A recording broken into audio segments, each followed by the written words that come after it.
बच्चों, आज हम एक कहानी बताते हैं आपको जिसका नाम है परी बनी चुड़ैल।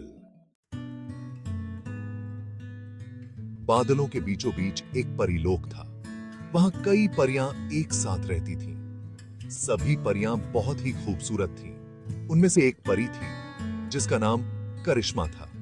करिश्मा बाकी परियों से थोड़ी अलग थी।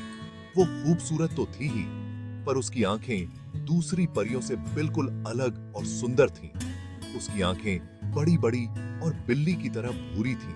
अपनी इसी बात पर करिश्मा को काफी घमंड था। आए दिन करिश्मा परीलोक में किसी न किसी से झगड़ ही लेती थी। उसकी इस हरकत से परियों की रानी उससे मिलने आई। रानी ने उसे सबसे अकड़ कर बात करने से मना किया, जिस पर करिश्मा ने कहा, वो लोग मेरी खूबसूरती से जलते हैं, इसलिए आपके पास मेरी शिकायत करने आ जाते हैं। उन्हें ये बात बिल्कुल भी हजम नहीं हो रही कि मैं उन सबसे इतनी खूबसूरत कैसे हो सकती हूँ।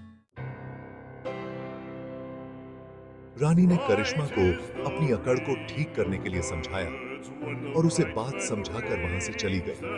लेकिन करिश्मा पर रानी की बात का बिल्कुल भी असर नहीं हुआ और वो अपने काम में लग गई। कुछ दिनों बाद रानी का जन्मदिन आया। पूरा परीलोक दुल्हन की तरह सजा दिया गया। सारे ऋषि मुनियों और देवताओं को रानी के जन्मदिन समारोह पर आमंत्रित कर दिया गया। सभी ऋषि मुनि भोजन ग्रहण करने के लिए बैठ गए। भोजन करते करते एक ऋषि को प्यास लगी और उन्होंने करिश्मा की तरफ इशारा किया और पानी लाने का आग्रह किया। ऋषि की बात सुनकर करिश्मा को बहुत ही गुस्सा आया और उसने सबके सामने चिल्लाकर ऋषि को कहा, क्या मैं तुम्हें नौकरानी दिखती हूँ? करिश्मा की बात सुन ऋषि इसे अपना अपमान समझ बैठे और भोजन पर बैठे सभी ऋषियों को उठने का इशारा किया और बोले, कन्या, तुमने हम सब ऋषियों का अपमान किया है। तुम्हें अपनी सुंदरता पर बड़ा घमंड है ना? जब मैं तुझे श्राप देता हूँ कि जितनी सुंदर तू अभी है उससे दोगुनी बदसूरत होकर एक चुड़ैल में बदल जाए। ऋषि के श्राप देते ही करिश्मा एक बड़ी ही डरावनी चुड़ैल में तब्दील हो गई, जिसे देख आसपास के लोग घबरा गए। करिश्मा की ऐसी हालत देख रानी ने ऋषि को श्राप वापस लेने का आग्रह किया। ऋषि ने रानी की एक भी बात नहीं मानी और वह बाकी ऋषियों के साथ वहां से चले गए। वही अपना बदला हुआ रूप आईने में देख करिश्मा डर गई और रोने लगी। करिश्मा को रोता हुआ देख रानी ने बोला, मैंने तुम्हें समझाया था कि तुम अपनी खूबसूरती पर इतना भी घमंड मत करो, नहीं तो एक दिन तुम्हें इसका हर्जाना भुगतना पड़ेगा। देखो, अब तुम्हारा हाल कितना बुरा हो गया है। रानी की बात सुनकर करिश्मा को अपनी गलती का एहसास हुआ और उसने रानी से वादा किया कि वो अब ऐसा कुछ नहीं करेगी, बस उसे पहले जैसा बना दो। करिश्मा की बात सुनकर रानी ने कहा कि उसके पास भी इस श्राप का तोड़ नहीं है। इतने में चुड़ैल लोक में ये बात सबको पता चल गई कि कोई परी चुड़ैल बन गई है, तो वो सब करिश्मा को लेने के लिए वहां आ गए। क्या बात है, एक परी बनी चुड़ैल। हाँ, हमें क्या, अब तुम हमारी बिरादरी में शामिल हो चुकी हो, अब तुम्हें हमारे साथ चलना ही पड़ेगा। ये सुन करिश्मा बहुत ही घबरा गई और जाने के लिए मना कर दिया।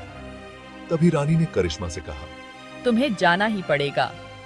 ये उसूल है परीलोक और चुड़ैल लोक का, तुम मना नहीं कर सकती। पर मैं पूरी कोशिश करूंगी कि तुम्हें वहां से जल्द निकाल लिया जाए। माता,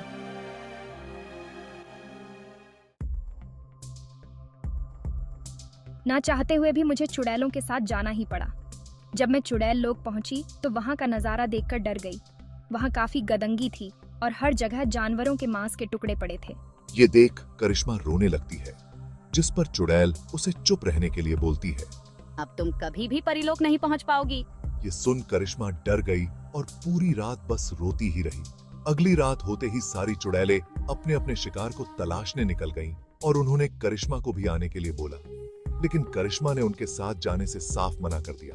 सबके चिड़ियों से कहा, अगर तुम हमारे साथ नहीं आई तो मैं तुम्हारी जिंदगी खराब कर दूंगी। ये सुन करिश्मा को उनके साथ जाना ही पड़ा। सारी चुड़ैलें जंगल में शिकार की तलाश में निकल गईं। तभी उन्हें एक छोटा बच्चा दिखाई दिया। इसे खा लेते हैं। बच्चे को खाने की बात सुन करिश्मा ने सभी से उसे न खाने की विनती की, लेकिन चुड़ैल उसकी नहीं सुनती और उस बच्चे के पास चली जाती है। कृपया इस बच्चे को मत खाओ। ये जानने के बाद करिश्मा को उस पर बहुत ही तरस आता है। दरअसल वो बच्चा अंधा होता है। वो बच्चा किसी से भी नहीं डरता। आप किसी और को पकड़ लो, लेकिन इस अंधे बच्चे को छोड़ दो। आप जो कहेंगी मैं वो सब करने के लिए तैयार हूँ। ये सुन चुड़ैल बच्चे को न खाने के लिए मान जाती है और वहां से चली जाती है। तुम यहाँ कैसे आए? मैं अपने माता पिता से बिछड़ गया हूँ। बच्चे की बात सुनकर करिश्मा कुछ नहीं बोलती और उसकी आंखों से आंसू झलक जाते हैं। तुम अपने माता पिता के साथ जंगल में क्यों आए थे? मैं अपने माता पिता के साथ शहर जा रहा था अपनी आंखों का इलाज करवाने, लेकिन मैं उनसे बिछड़ गया और इस जंगल में भटक। ये सब सुन करिश्मा को बच्चे पर बड़ा ही तरस आता है और वो अपनी आंखें बच्चे को दान करने की सोचती है। आंखें निकालकर बच्चे को देते हुए, अब तुम देख सकते हो। बच्चा देखने लगता है और बहुत खुश होता है। तभी वहां रानी आ जाती है और वो बच्चा एक साधु में बदल जाता है। तुम्हारी परीक्षा पूरी हुई करिश्मा। तुमने वो काम किया जो आज तक कोई करने की हिम्मत नहीं दिखा सका। कौन सी परीक्षा रानी माँ? मैं तुम्हारे श्राप का तोड़ निकालने ऋषियों के सबसे बड़े गुरु के पास गई। उन्होंने खुद आकर तुम्हारी परीक्षा लेने का फैसला लिया और कहा कि आंखें किसी भी व्यक्ति का बहुमूल्य खजाना होती हैं। अगर तुम वो देने के लिए तैयार हो गई तो तुम दोबारा परी बन जाओगी। और देखो, तुमने परीक्षा पास कर ली। ये सब सुन करिश्मा बहुत ही खुश हुई। अपनी ताकत से मैं तुम्हें तुम्हारी आंखें वापस देता हूँ। ऋषि अपनी ताकत से करिश्मा को उसकी आंखें वापस कर देते हैं और उसे दोबारा एक सुंदर परी में तब्दील कर देते हैं। धन्यवाद ऋषि, धन्यवाद रानी माँ। मैं वचन देती हूँ कि अब मैं कभी अपनी खूबसूरती पर घमंड नहीं करूंगी।